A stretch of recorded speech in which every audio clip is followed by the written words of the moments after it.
Hi, welcome everyone to the Learning Hub. Let's have a recap of the free Zoom oil and gas training held on temperature measurement.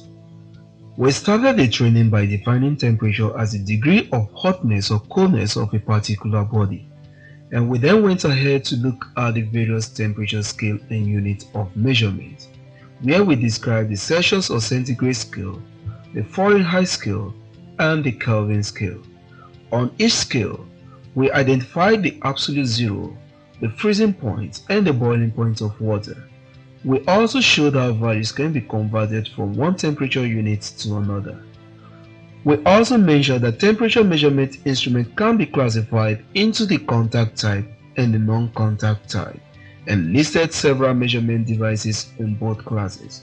We discussed in details the principle behind temperature measurement using the thermocouple, resistance temperature detector (RTD), thermistors, bimetallic strip pyrometers, and liquid in glass thermometer. Don't forget to join our WhatsApp group for more oil and gas training notification and job alerts.